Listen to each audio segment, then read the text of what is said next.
Well, there are reports coming in. More than 4,000 migrants crossed illegally in the U.S. over the Memorial Day weekend. Listen to what former Border Patrol agent Rodney Scott is saying about a crisis he and his fellow agents say was created by President Biden.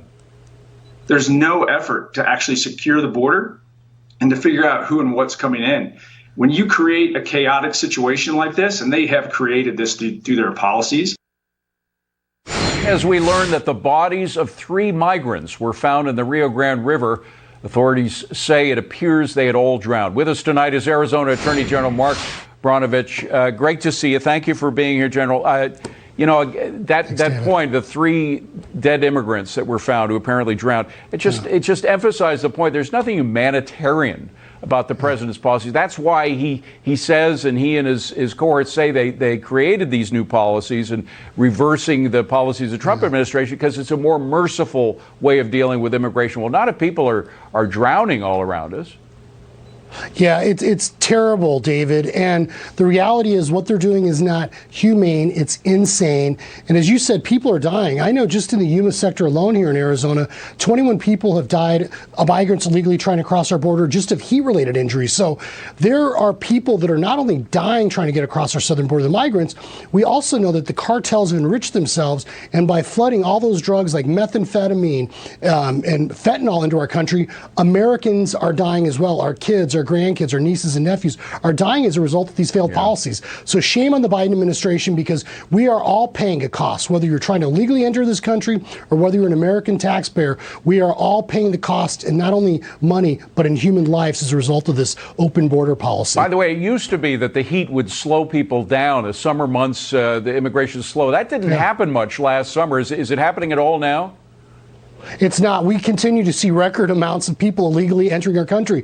Just last month, David, more than 230,000 people in just 1 month illegally entered our country. I mean, that's like the entire population of Arlington, Virginia in 1 month. Wow.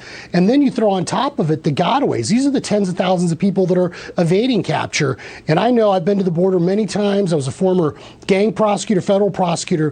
When you have people that are evading detection, wearing camouflage, wearing dark clothes, they do not come here because they want to work, in the hospitality industry. They come here because they are working for the cartels or they want to poison Americans. Well, it's an interesting fact. By the way, you're running for U.S. Senate.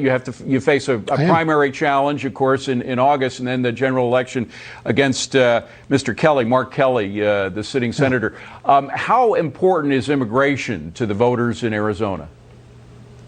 Well, I think immigration is important not only to the voters of Arizona, but to everyone across the country, because every state is a border state now.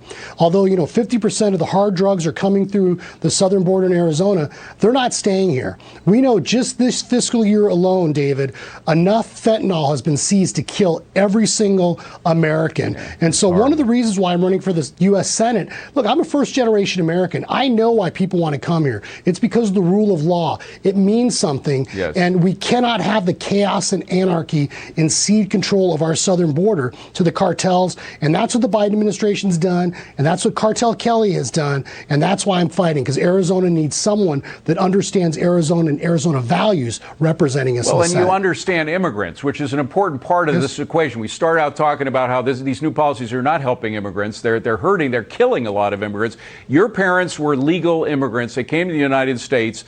President Trump, remember, called for this merit-based immigration system where people would be judged according to what they can present to the United States as a bonus for the United States. Do you think there's any chance we can get back to that idea that the Canadians and Australians do it very effectively? Yeah, we need to make sure, first and foremost, we're enforcing the current law and the current border policies. And that's why I've had to sue the Biden administration over everything from Title 42 to the public charge rule.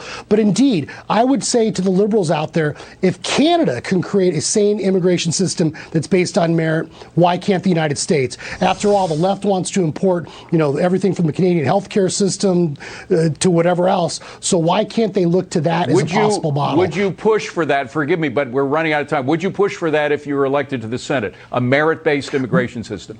We need to first and foremost secure our border. I'm not going to negotiate against myself, but we need to make sure that we're building the border wall, that we're making sure we properly fund Border Patrol, and that we're doing everything we can to protect American taxpayers first, and then we can worry about long-term policies. Mark Brnovich, great to see you again. Thank you very much for being here. Appreciate it. I'm